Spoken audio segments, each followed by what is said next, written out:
Well, good morning to the West Coasters and a very good afternoon to the East Coasters. Welcome to the first version of the post-pandemic SaaSQ.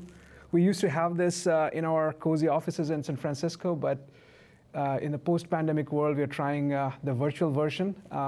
The whole idea of SaaSQ is to bring to the community one industry leader, industry stalwart. And today I have with me Mike Scarpelli.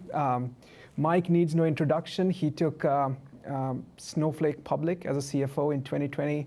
And before that, he took ServiceNow to the public markets as well in 2012. So he has seen ups and downs of the public market multiple times, and we should talk about that today.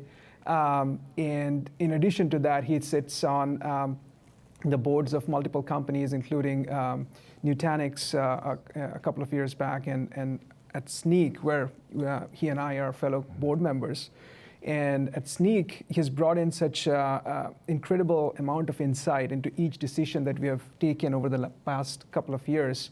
I thought it'd be great for him to share some of those valuable nuggets of wisdom broadly to the community. So we'll delve quite a bit into the market cycles, how things are happening in 2023, and what kind of debt we need to pay after the excesses of 2021 and 2022.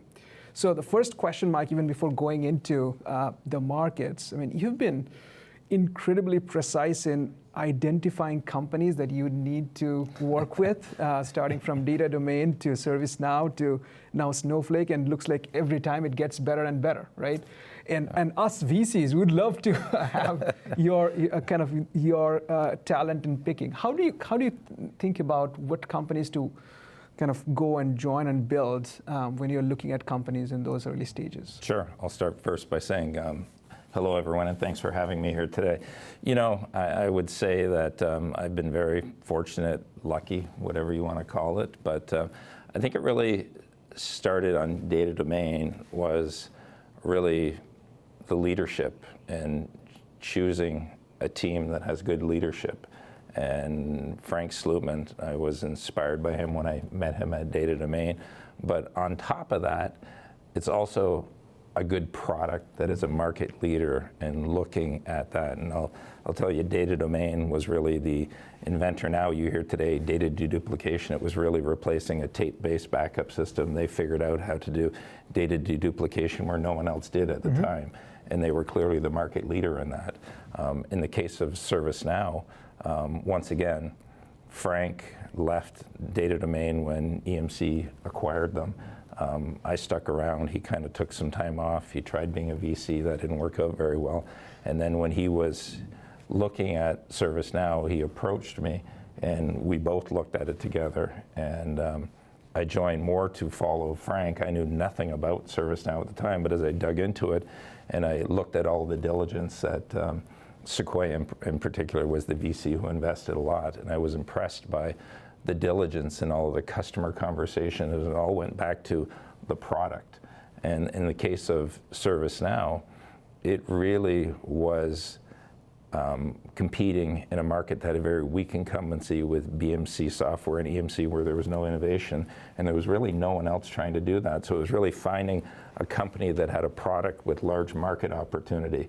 And Frank has been really good about when people used to think of ServiceNow, they thought about it as a IT help desk. And Frank really repositioned that as a workflow that's applicable outside of just that IT or help desk, and it really showed people how it had a big market. So it's really important on any company. It's a great product that has market differentiation.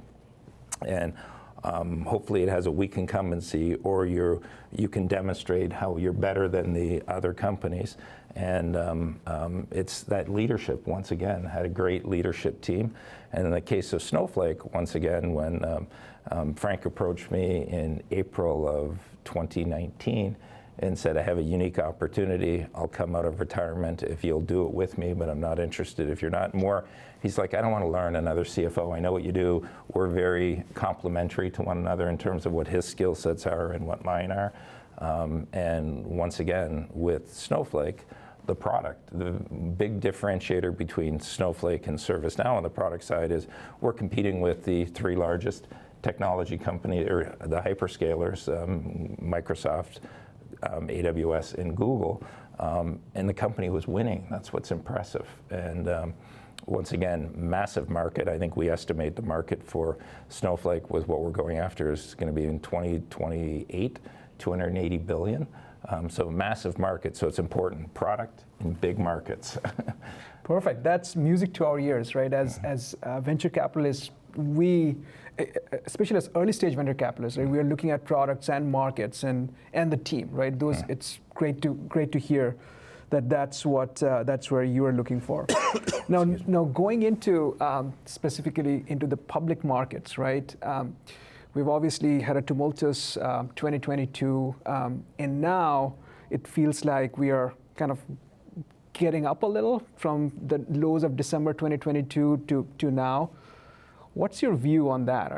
Do you think we are out of the woods? Is this a new normal? How are you thinking about the public markets? Well, I'm not a banker or an economist, but what I would say is, any company can go public whenever they want. It all comes down to valuation. And let me step back a bit. If you remember ServiceNow, when ServiceNow went public in June of 2012, Facebook had just gone public before, and it kind of faltered, if you remember, which shut the IPO markets down. Yeah. And we're sitting there thinking we're ready to go, and we just decided, there's no point in waiting. For us, an IPO is just a point in time. And I remember at the time when we went public at the New York Stock Exchange, we were sitting with, at the time, the president of the New York Stock Exchange, and it's so true. He said, 90% of the value of a company is generated post-IPO. And don't focus on the value today, focus on where it's going to go. And I think too many founders, and maybe some VCs, but I think it's more the founders, are too focused on our last round was at this amount. We have to raise minimum price at that. No, you don't have to. Look at the public markets. They go up and down all the time. And why do you think a private company shouldn't go up and down? And so it all comes down to what dilution are you willing to take. And I think the bigger issue for companies to go public is not about what the valuation is going to be. Do you have visibility into your business to predict and accurately forecast your business? That should be your number one thing over valuation.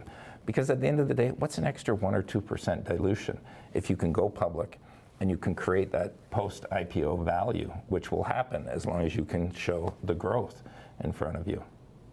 No, that's super helpful. Now, as you think about how the multiples have changed, though, is this a new normal that you're seeing that is going to stay in the midterm or to the short term, or do you feel like multiples are going to go up and things are going to, and growth is again going to be a little bit more valuable over the years? What I would argue is the historical multiples were overinflated because of where interest rates were. Interest rates are the biggest thing when it comes to multiples. And we're still relatively, if you look historically, at pretty low interest rates. Unfortunately, everyone has been spoiled by virtually zero interest rates for the last 10 years. And so do I think they're going to return to where they were? No, unless we see interest rates go down dramatically. Do I think there's potential upside in multiples based upon the current environment today? I think those companies that are truly those unique companies that are outpacing their peers in growth and can show efficient operating models, i.e. can generate free cash flow, can show leverage in their model, those are the companies that will trade at premium multiples. And so, once again, I think too many companies compare themselves to, they'll pick the highest multiple companies and say they should be worth that. And I would say, why? You don't look like them at all. And I think just people need to be realistic when it comes to valuations. Makes a lot of sense. What does has anything fundamentally changed in terms of building a company in this new market? I mean, a lot of what we are hearing from the early stages is a lot of founders who are otherwise would have started a company are having second thoughts of getting into the company building stage right now? I mean, I would argue a little bit of a downturn is probably a good time to start a company because you're going to not fight for the other marketing dollars. You're not going to fight for the high quality employees. But what does it? How do you think about that from your perspective in terms of building a company for the long term? Starting now? I think I would say I think this is an ideal time to be investing in startups. Why? Exactly what you said. I think the talent pool is to attract talent is better today than it was. It's not quite as competitive. But I think also a lot of the startups tend to be software companies, at least the ones that I look at. And it's cheaper to start a software company today than it was 10 years ago. And that's all due to the public cloud and platforms like Snowflake that make it so you can be interoperable on any cloud that you want to run in. And I think the technologies like that, and not to mention the advancements that are happening in compute power, make it cheaper to start a company today. And so what I would say, though, is I think the mentality of growth at all costs was due to interest rates where they were. And because you're not going to see those valuations before, I think people just need to build efficient companies. Doesn't mean you can't burn cash, because any startup is going to burn cash. But you need to make sure you're getting payback for those investments. And I would argue in any company that I've ever been involved in, it's never been a growth at all cost. Yes, growth has been the number one thing, but it's efficient growth. And I think what you need to do is you start with growth, then you start with unit economics. How do I get my margins up? Mm-hmm. That's a really important thing. If you look at when I joined Snowflake, our margins were kind of in the high 50s, 60. Today we're at 76, 77. And that was really due to a team of people really just focused on how can we take costs out, how can we have better discipline. And with that helps drop a lot to the bottom line in terms of free cash flow, but then getting efficiency out of all your investments that you're making. And holding people accountable to those investments is a key thing. And I think any finance person CFO needs to hold the different groups accountable for the investments they want to make. I would say too, the other thing, and I think this is, and maybe I'm a little bit of a control freak, but I've always taken this approach, and I always remind all of our executives at every company, as I remind people, there's one budget in the company, and that's the company budget. This mentality of, if I didn't spend my budget so I can use it somewhere else. No, it's really important, and we do this in our planning process, is I make my team, we make every executive go through and list what are their priorities, where they're going to spend money on in that year. And then we as a team sit down together to make sure that the priorities that marketing has aligns with sales, and then engineering is aligned on the product roadmap to make sure that we're not spending money in one group on areas that we're not going to get the benefit because not everyone's aligned.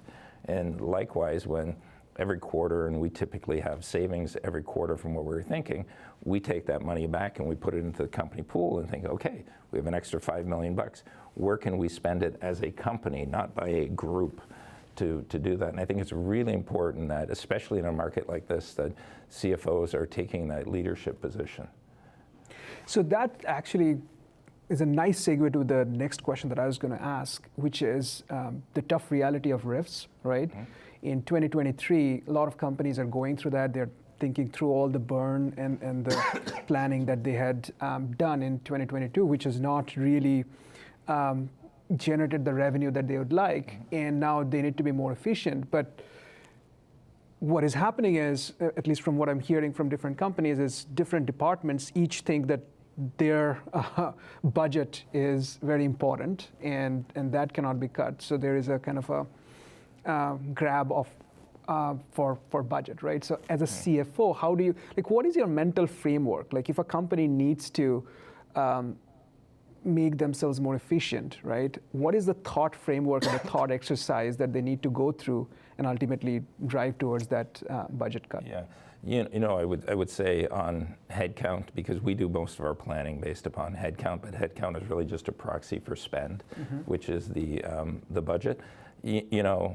I've always looked at it that, we did X% operating margin last year.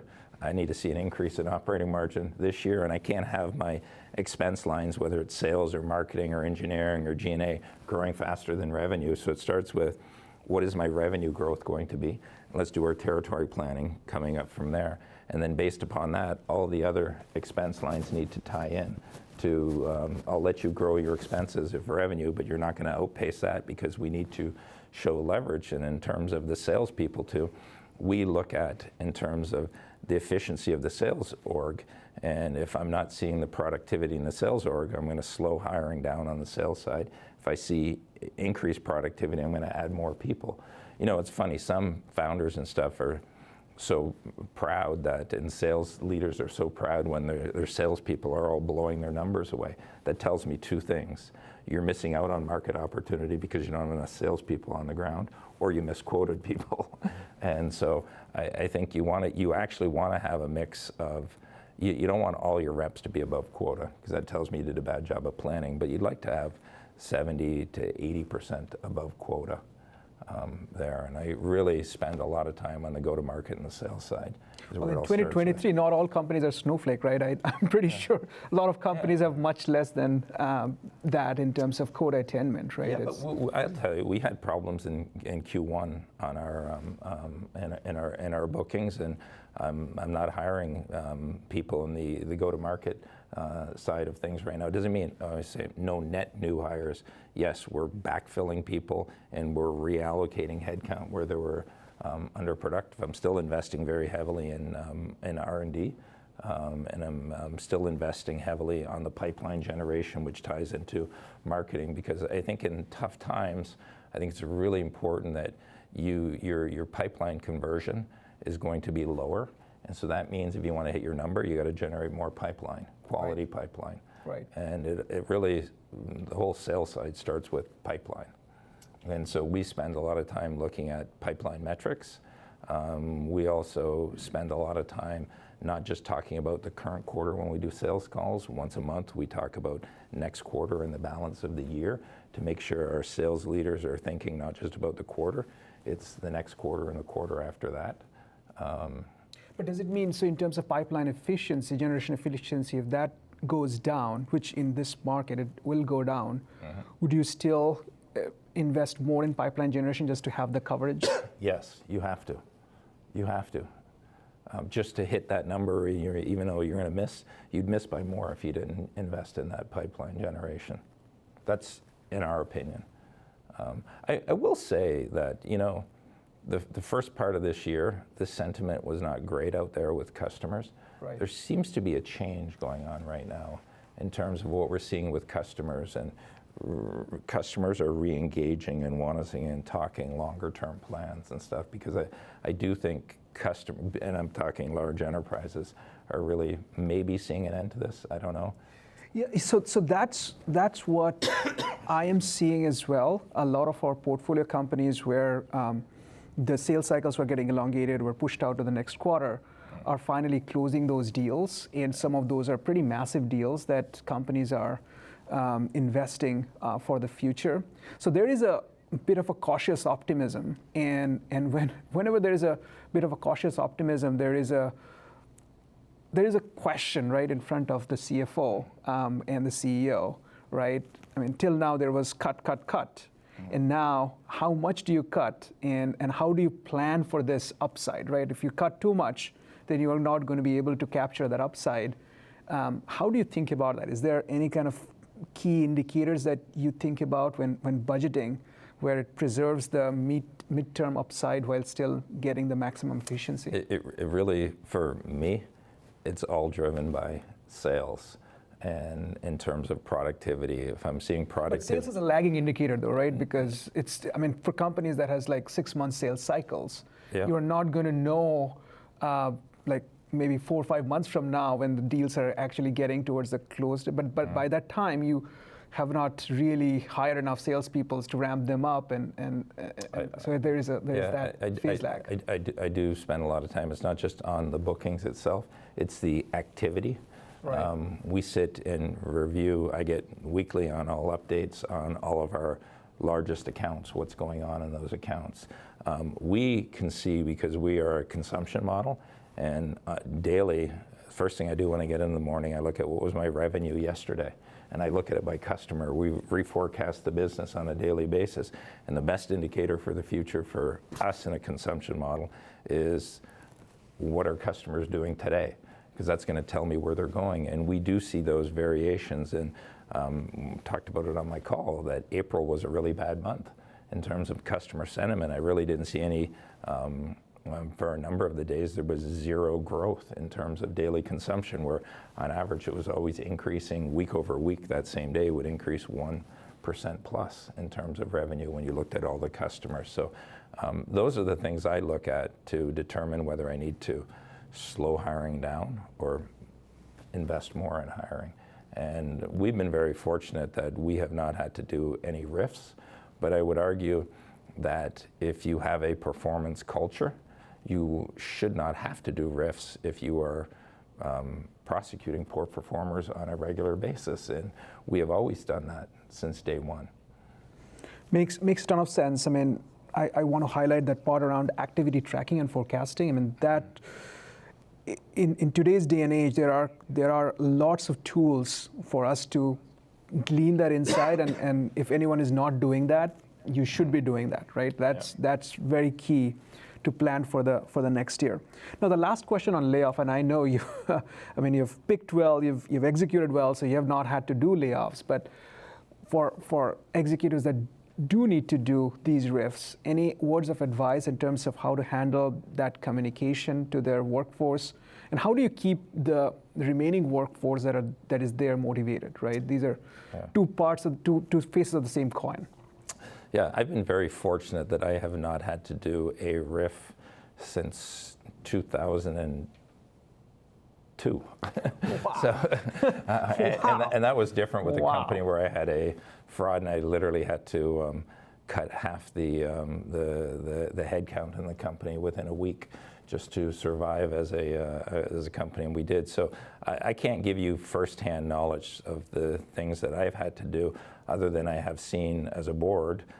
Sneak, it was public, they did a RIF, and what I would just say, and what I've a number of companies advise, I just think you need to be, you need to do it swift, and you need to really look at performers. Who are the key performers you want to keep and motivate, and do your RIF, and it may take some additional compensation or motivation for those people you really want to keep, and communicate as the leaders. You need to get in front of those key individuals. You need to make sure you're keeping to, that you want to keep, to motivate them. You know, I don't think it's ever pleasant to do a RIF, and I hope I never have to do one. What I would say, though, is it's actually been helpful in terms of what's been going on with other companies, because it's helped. The message I've been giving to people is, you know, I never want to be in a position to do a RIF like these other companies, so I expect more out of people. We're going to slow our hiring down, but I've also used it as an opportunity to get people back in the office. We're back in the office. We've been in the office for quite some time. It's not 5 days a week. I'm pretty much here 5 days a week, and a number of people are, but minimum 3 days. And I know when that message was given, people were like, aren't you afraid you're going to lose people? And I'm like, no. And if you leave, that's fine, because I look at the 20 whatever years I've been a CFO, I can't think a single time when someone left that I didn't have someone better in the seat within 6 months. And is that policy across engineering and across all functions? Yes.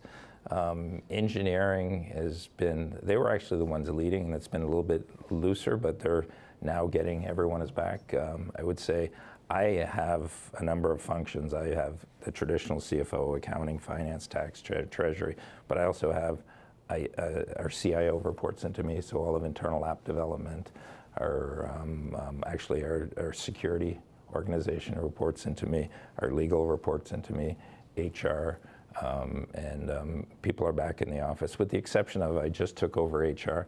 They had a number of people remote, and I'm grandfathering people, but there will be zero remote hiring. Oh, wow. Everyone needs to be tied to an office, unless it's a unique skill set that you can't find someone else. Because think of it, why would you hire someone remote in the US? If the job can truly be done remote, why wouldn't you do it in a low-cost region in the world?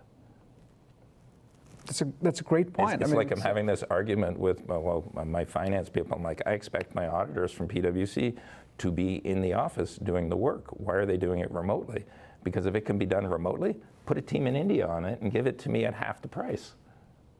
Well, I mean, time zones is one issue, right? Like if you're going to... You still can deal with it. Okay, yeah, no. I mean, I have a big team in India. I've been building up a team of India, and what I've told people is, if you're asking for a headcount in India, it's a pretty quick conversation. If you're asking for a headcount here, I need a lot more justification. Why? No, makes a lot of sense, and this remote work is an interesting topic, and we'll see how it evolves over the years. And on one side, there are proponents of remote work, and on the other side, there's obvious kind of benefits and costs to it. I just know for myself, I think during the early days of COVID, remote work worked. Why? Because there was nothing else to do. Everything was shut down. Your kids weren't in activities and stuff, and you literally worked. And as soon as things started opening up, it became more challenging to reach people. A good point. And what I have found is things get resolved so much quicker. And it's funny, a lot of times it's the young people who don't want to come in because they started their career remote. But the problem is they're the ones that need the mentoring and coaching real time. And I know I get so much benefit of walking into my general counsel's office or my CIO or walking next door and talking to Frank rather than going back and forth on email or Slack or whatever on things. Real conversations get things resolved quicker. But I also think too, and this is what I tell people too, it's important. We've hired so many people during COVID. People don't know people. It's important that you get to build a personal relationship with people. And that really helps having a little bit of empathy to understand what's going on in their life and seeing that, people are working hard. And I just think that personal connection is really important with people in the office too. No, makes a lot of sense. I totally agree and see that side of things. And with obviously one reminder to people, the Q&A stream is open, so please do submit your questions. That's what I'm glancing at my screen, and there's quite a few here that we will. In 5 minutes' time, we'll get into the question answers, but I have a couple of questions to Mike before that. So the next I want to shift to is buying and selling software, right? Because that's like, as a CFO, you are like right in the middle of it. And today, from what we are hearing from the companies that we are on the boards of, that every sales cycle is getting elongated, and the CFOs are coming in and kind of taking a magnifying glass into each of the expenditures. How do you, all the CEOs or the founders who are and the sales leaders who are in this stream, they would love to hear from a CFO's perspective, right? What do you want out of the software that you're buying? What kind of things are you prioritizing versus deprioritizing? What would make selling software smoother versus more frictional?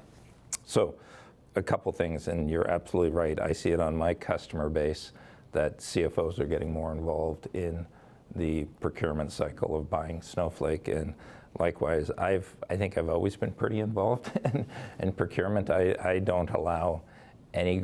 I believe in the lines of business can select the product or service they need, but the procurement, I've always put it through. That goes through our formal procurement process.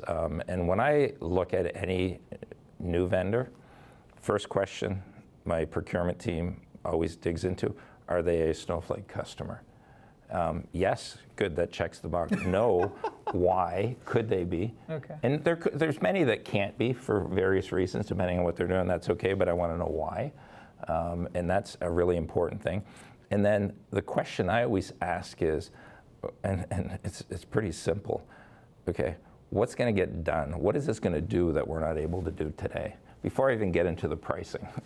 And then And But that's a qualitative answer I want most to have of the a time. qualitative discussion with the line of business who's requesting this. I want to understand, what is it going to do that's not getting done today, or what is it going to replace? I will tell you, I do have a big effort internally on consolidating the number of different SaaS solutions we have.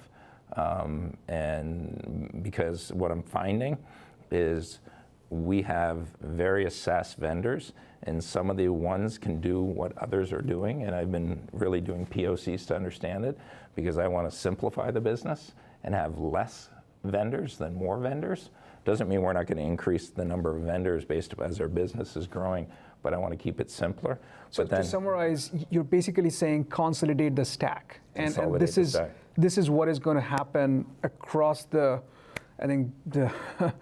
global enterprises in a downturn like this. It's important to hear from our audience. I've gone through every organization in the company, looking at security, looking at IT, looking at finance, looking at marketing. What are the foundational things within the stack that, and foundational, we can't, these are long-term decisions we made.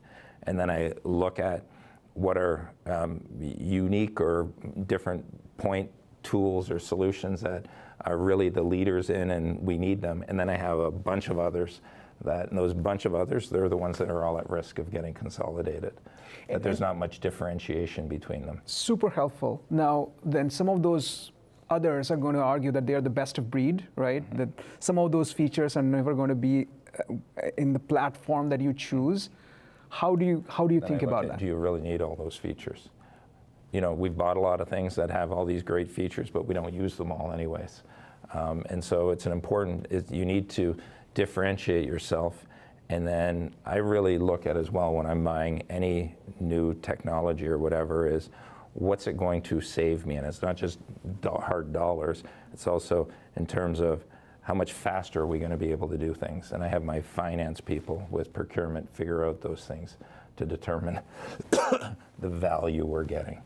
Now, if I am thinking from the startup's perspective, right, it's almost impossible for a startup to overnight become a platform, right? Because they have been a tool company, and it takes time for a tool to become a platform. Do you advise startups in that state to form an alliance with other companies and then create some kind of a partnership and bring it in front of you, which kind of saves costs and kind of? I think it's important that you align, when you're a startup, that you align with someone who's going to help you on your go-to-market side. And as you said, most companies don't start out as a platform. There's actually platform is such an overused term. There's very few true platform. I would argue you have at the infrastructure layer, you're going to be an AWS, Azure, or a GCP shop. And then you have your ERP system is going to be a platform. Your HR system is going to be a platform. Your CRM system is going to be a platform. Even the security, people use multiple security tools. And so I find it hard to argue that a security tool is a true platform, because I look at platform, it's so core across the entire, we're depending on that for everything.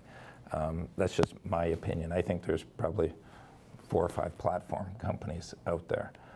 And then you have all of the different, I don't want to call them point solutions because many are beyond point solutions. So I do think most companies starting out are not going to be there, and you need to align yourself. We aligned ourselves coming out of the gate with AWS. Right. Then we went to Azure and then GCP, and we're exploring right now whether it's Oracle Cloud or whatever. I think it's really important that you align yourself. And then the other thing I think is really important too is you want to align yourself with the GSIs as you're selling into large enterprise. That is really important. And the reason being is if you don't align yourself with the GSIs, they can be a blocker in getting into large enterprises. So you have to kind of pay your tax and work with them. And they can add value by helping get in the door to the right person at the customer. They can help get deals through, but they need to see what is the value they're going to get out of having the relationship with you. And they typically look at what's the service revenue I'm going to get around. And it's possibly it's also a long-term stickiness factor, because once you implement something using a GSI, it's harder to rip that out, yes. Right? So what? A final question on this: is there anything that a sales leader or a CEO can do differently, or any tips for them for something coming to your desk in terms of presentation, in terms of messaging, that would make a CFO move things along quicker? So, the biggest mistake, and we always tell our salespeople this, is you're never going to win a deal if you don't have the right sponsorship in the company. And sponsorship is not the CEO or the CFO. Right. Sponsorship is the business unit, the person who's going to stake their job on using that technology. You need to get them, and they're the ones that need to do the selling up into the CFO or CEO. So it's important that you're arming them. I personally don't like to talk to vendors. I will talk to some, but I don't like to, I talk to Microsoft and AWS. I talk to Microsoft's head of sales. I talk to AWS's CFO, but that's more because it's such a partnership and there's so many things going on. I don't talk to Salesforce. I did when I first joined the company, but now I'm deal with the users and they can bring it up to me. Right, right. So you need to have a champion, a passionate champion in the company. And the other thing I would say too, and this is what I tell my salespeople when they're selling, understand the procurement process. And that's super important. And if you're a new vendor, and part of the procurement is, what is that vendor onboarding process like? And a lot of companies that are probably on the phone are SaaS companies that security review is a key thing to that vendor onboarding. And that's what takes the longest amount of time. Right. And that could take months to go through. So recognize the procurement process, that whole vendor onboarding. And too many salespeople, I think, underestimate the amount of time it takes to bring on a new vendor in today's world with all the security concerns that companies have. Absolutely, absolutely. Actually, that's what I was going to get to in my next question, because you wear the second hat when you're helping your salespeople sell and create that contract and close that contract, right? In 2023, right, and as we maybe get into a downturn, right, is there anything specific that you are putting in those contracts, or any advice for companies to think about how they build those contracts, how they build those terms, how they think about the future? Depending on your model, and this is what I tell people, is I tell our salespeople, too many salespeople focus on trying to do that monster deal so they can get this big commission payout. And I keep saying, that's not the important thing. The important thing is just landing that customer, because once you land them and get them happy, they will grow. Like, I look at our average $1 million plus customer today, and I think if you look at all of our $1 million plus customers, the average spend is $3.5 million, $3.6 million maybe today. All of those customers on average started at $100,000 a year. So you don't need to do those big, and I won't tell you, I know we did a big deal last year, and the rep and everyone was so happy. They did a big Cap 1 deal, and it was over $3 million. Well, that customer is consumed like next to nothing. The only person who benefited from that deal was the salesperson, not the company. No, so get your foot in the door. Don't worry about the size of the deal. Win the customer over. Enamor them with the technology, and they will grow. And that's, in the case of us, that we're in a consumption model. So if you're in a seat-based model, it's a little bit different. And if you are in a seat-based model and there's a lot of pressure on pricing, don't sell all the seats day one. Just sell enough seats to get you in the door, to show the value, so then you can come back. Actually, a follow-up question on that usage-based model, because I know you've been a huge proponent of the usage-based model, right? In a downturn, is that a negative force because things do go down? How do you think about that? Yeah. So let me start with the whole reason why Snowflake has no choice but to be in a usage-based model is we're running 100% of the public cloud. Our customers' usage of Snowflake drives our COGS. So the more they use, the more our expenses are. So you have no choice but to do a usage-based model. And the negative piece in a usage-based model is that in a tougher economic environment where customers are looking to cut costs, you will see that in your revenue. And we've seen that. But just like things can turn down when things turn around, customers ramp up very quickly as well too, more so than you won't get in a SaaS-based seat license model. And I just think that most new software that's being delivered today is going to be built on the public cloud, to run in the public cloud. And if you are using your product as variable cogs on your side based upon the amount it's being used by the customer, you have no choice but to do a consumption-based model. And I see that with some customers that we have that are built on Snowflake, where they didn't do a usage-based model, and their cogs are getting out of control, and they don't have the margin, and they're complaining. I'm like, I've told you, you need to change your pricing model, because your consumption of Snowflake is variable with your customers' usage. And if you're not charging, you can't charge them a seat-based license. It has to be some type of unit of measurement so that you're extracting the right economic value out of that customer. And the beautiful thing of a consumption model, it's very easy to do on demand. It's very easy to just get your foot in the door with the customer too. So I think there's more benefits than negatives to a consumption model. Well, but let me kind of play devil's advocate and talk about the other side, right? Like, let's say we do get into an extended downturn, and there's a little bit of unpredictability in it, and where the revenue does go down. How do you manage the business towards it? Is there a leading indicator that you're looking at? How, because you have some kind of fixed costs, right? How do you manage the whole business with that usage-based billing? Well, I'll talk about us first, and then I'll talk more generally. You know, we're so core to business processes within companies today. If you look at roughly 70% of the consumption in Snowflake is really scheduled jobs, reports, ingesting data that's helping run the business. Right. So it's pretty hard for that to shut down. Roughly 30% is really driven by humans doing things. And because you can see that on weekends, on holidays, and I know on those major holidays, we still have 70% of that daily revenue. And I know that's just because it's all built into the business processes within the companies. So it's pretty hard for it to turn to zero. There is a risk that individual customers may choose in a downturn to get off of Snowflake. It happens, it doesn't happen very much, but we have to manage that by finding other customers to take it over. We're fortunate that most of our customers we've sold into, we're still very much in the early innings of their migration of workloads to Snowflake. But what I would say is with other companies, and you're in a consumption model and there's a downturn, you need to be able to act quickly. And most technology companies today, your biggest cost obviously is people. And then if you're physically in offices, rents. And so your only real mechanism to change your cost quickly is your employee base. So what I would say is make sure when you're hiring people, you're not overstaffing today.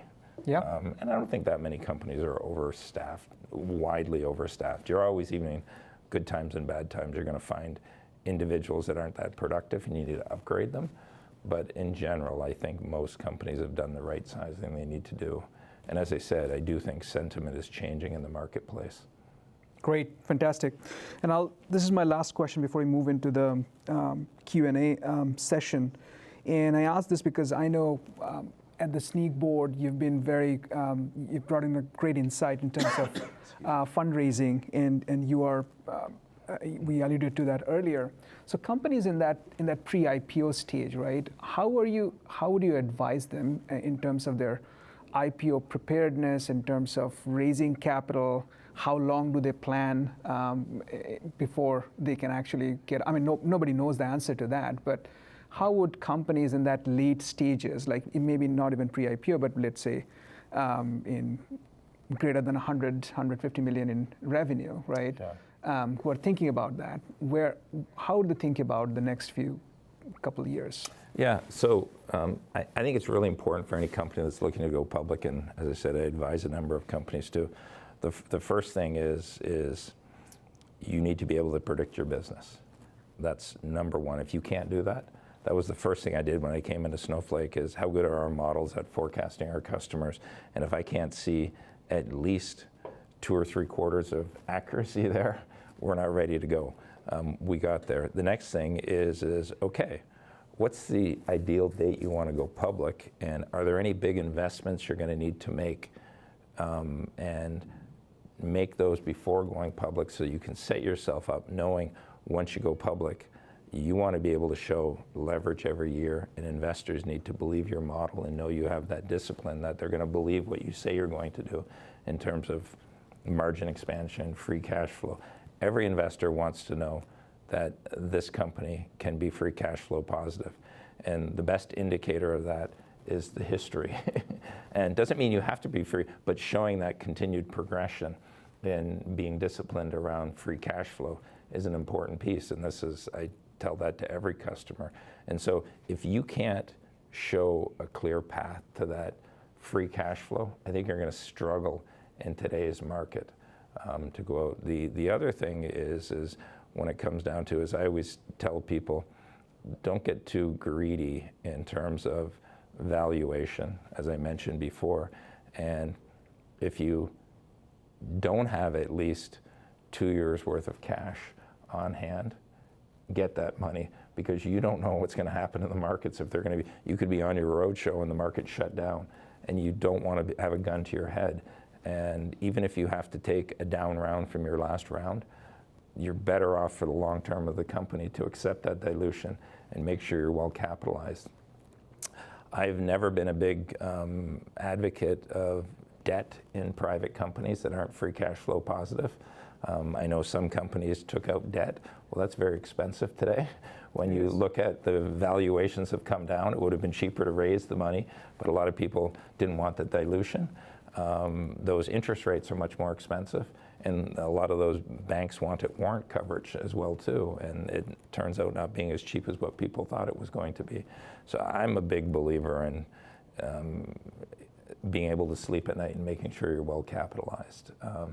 And so I'm like Sneak, I was very glad they did that last round they did, and we landed in a great place. And they're now in a position that they can, there's no urgency to going public, and they're in a very good place. And I think as any founder, don't be short-sighted looking at the dilution today.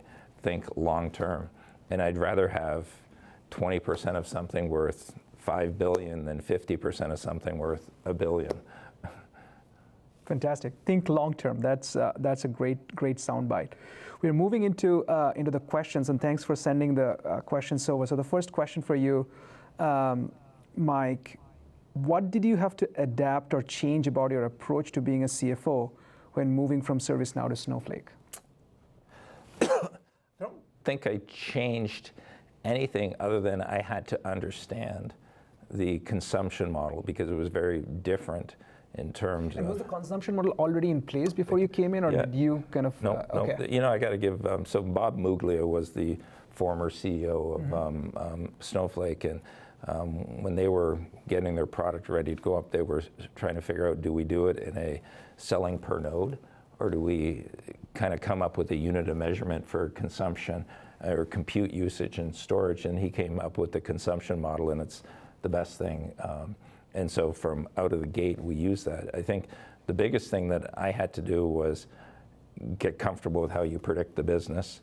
I had to really spend a lot of time with the team and coming up with better discipline around pricing and discounts. It's really, really important that like-for-like customers are treated the same in terms of pricing. And when I say industry and size, because people move from, especially in banking, it's like a revolving door. And we have so many customers that this is their third time they're bringing Snowflake into a company, so they know that pricing out there. So it's really important that you have that. Yes, I get it, when you go into a new market, you're going to have to win those. It's really important in new countries you're going into, you got to win those marquee accounts. That's going to take an investment, and that investment is going to be in the form of probably bigger discounts, better pricing for those customers. But that doesn't mean the next customer you land there, you have to give those type of discounts to. Likewise, I have a number of our early customers have discounts I would never give today. And I'm going through renewal processes with those customers. I'm like, unfortunately, I can't give you anything on additional discount. I can talk about other things, payment terms or doing other things with you, but I just can't do anything. I'm already you're well below my average contribution margin by customer. And it's expensive to do. So that was a big thing. And then also ease of doing business. I had to spend a lot of time on our contract with customers. You know, one of the things about why we have such a long sales cycle at Snowflake is it's getting through an MSA. We're having many times the crown jewel of these companies' data, and people are really concerned today about privacy, security, limits of liability, what happens if there's a data breach, what's my reputational risk if there's a data breach, and they want, in essence, they want an insurance policy to ensure they're covered. So we had to revamp our contract. We spent a lot of time there, and it takes, some banks we get into, it's 6+ months to go through the security review. Yep. That's why I was talking about understand the procurement process is really important. So I had to spend a lot of time understanding that. Other than that, everything else was pretty, comp plan. A comp plan and a consumption model is very different than in a Talk SaaS to us about model. that. And that was probably one of the foundational changes and there was a lot of pushback early on, but now the sales team has embraced it. You know, when I joined the company, they would, in essence, they would sell capacity to a customer, and it was always in the form of 1 year worth of capacity, and they would estimate what that is, book the deal, salesperson would get paid all their commission up front. And we used to, when I joined the company as well, they would give a customer unlimited rollover as long as they spent a minimum of $1,000 on a renewal. So you could have a customer that buys $5 million. Rep would make, in a $5 million deal early on, you'd make $500,000 commission on that deal. And the company, though, has no revenue. It's yeah. And I can give you a real example. I can give you an example, one that I think they did a $7.2 million deal literally days before I joined the company. The rep got paid a massive commission. That rep left the company. That customer consumed next to nothing in the first year. They had rollover. I had a new rep coming on, and to incent him, they're like, you got to pay him too. And I'm like, are you kidding me? And so we changed the comp plan whereby we still want reps to land deals. We took away the rollover concept, so we would pay on average, we're paying 50% on the booking piece, and then 50% is paid monthly tied to consumption. We removed the rollover language, and what that did was, and you may say, well, why would you do that? Well, we did that because it forced customers to really understand how much are they going to use. It forces customers to, knowing they're going to lose those credits if they don't do the migration and start consuming. At the end of the day, revenue is the most important thing to me. How can I incent my reps and my customers to make sure they're consuming? And so that was probably one of the biggest changes. And it took some time to sell the sales force on that. But super insightful. Now they're engaged. And that doesn't mean, by the way, every rep is that. I have some reps that are paid 90% on consumption, 10% on bookings. These are the guys managing $40, $50 million accounts, and we have those. Because clearly, if they're that much revenue, I want them focused on the revenue piece, and there's not going to be as much growth opportunity. Where I have, and you could call them the hunters and farmers. The farmers are going to be more of that 90-10. The hunters are going to be 10-90, 10 on revenue and 90% on growth. And then we run a lot of spiffs. For instance, we really wanted to get into large enterprise, Global 2000. Larger that you land a Global 2000, you're going to get, I started doing equity spiffs to people. But what I did was I said, okay, you're going to get an extra 10,000 in equity or whatever, but it's going to be vest over 2 years. So it also puts handcuffs to keep the people. And it varies. There are reps that got more than that. Things like that, spiffs like that, we would run all the time too. That's what we really had to make changes in. Fantastic. That's a really, really insightful and valuable insight. And this is probably the final question due to time. What is your advice to teams building out their finance teams, right?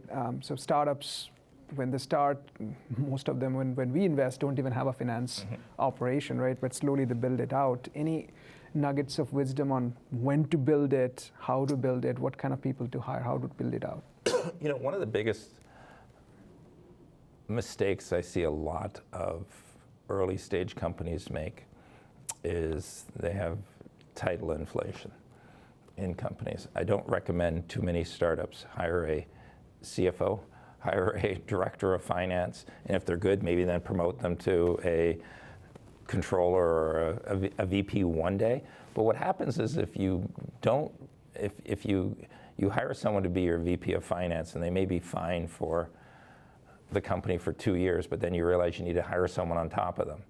But even that next person you're hiring, are they going to be your CFO or are they going to be a VP of finance? So you're stuck with, do I demote the person? Correct. And it creates an issue? Or do I end up having to fire that person? Yeah. They could be a good person, but they were over-leveled. So don't over-level people. And I think it's really important that out of the gate you get good finance people that understand, obviously, the core accounting so you can close your books accurately and report your numbers quickly. But then FP&A is probably one of the biggest things, and you want to make sure, depending on the company, that you're bringing in an FP&A leader that if you need help on the go-to-market side, that can work really well with your sales leader to come up with the right go-to-market strategy, help formulate that strategy around go-to-market. If you're a company that's doing a lot of engineering, that you have really good FP&A team that can help you think through your engineering if COGS are going to be an issue with using the public cloud. So I would say I was very fortunate at Snowflake that I think we had really, really good alignment between engineering and FP&A when I joined. Not the greatest alignment on the go-to-market side. That's been fixed. I would say it's really important that you bring in finance people that are really good communicators with the other lines of business. It's really important that they work together. That was another area. There wasn't a lot of communication going on in the company when I joined. So I would say that it really depends upon the company and the people you have. It's so hard for me generically to tell you what you're looking for. Actually, I was talking to a founder the other day. He goes, I need my first CFO. And I'm like, well, why do you need a CFO? Well, because I need someone to run finance and everything. I'm like, well, it can be a VP of finance or a director, but what are you really missing in the company? And he's like, well, my accounting is fine. I have no problems there. It's really that go-to-market piece. And I said, so, okay, you need someone to come in that's strong in FP&A and someone that comes, maybe someone who ran FP&A with go-to-market support would be the right person. That's what you need to think of. So it's different for each company what skill sets you need, because you may be a CEO who is really good on the go-to-market side, or you're a CEO who's really good on the product but lacks the go-to-market. So it really is dependent. Yeah, I mean, over the years, I found the whole finance function to be a very less or understood function in the building of a company. Everybody thinks it's all about the quantitative nature and putting the Excel spreadsheets together, but it just a real finance leader comes in and fills in the holes that are there in the executive leadership. And you're absolutely right. The best ones communicate across the whole C-suite and brings them together. So it's truly a very, very important function in my mind. Well, especially because we own pricing and pricing strategy. That doesn't mean we're on an island. We work very closely with product management and sales on it, but that's owned in finance. The whole deals desk function, putting discipline and helping structure deals. It's funny, I brought in this guy who was a very senior, used to be a CEO of a leasing company, actually, and initially my sales guys, oh, we don't need him. I'm like, yeah, you need help structuring deals with customers. You can put someone in front, selling the value of Snowflake. And he's been a huge success with the sales organization. And they're like, we need 100 more of Franks. And I'm like, hey, I don't have it, but you can get a lot of value out of finance people in the go-to-market side in particular. Fantastic. Well, thank you so much, Mike. This was super insightful. I hope our audience really enjoyed it. Please send more comments, questions if you have any, and I'll try to see if Mike could be generous and help us with a little bit more of answers. But thank you. I really appreciate it, and truly grateful to have you. Thank you. And by the way, I'm happy if you have any follow-up questions, you can reach out to me on LinkedIn or contact Joydeep, and he can contact me, and I'll answer those. So perfect. Thank you very much. Thank you so much.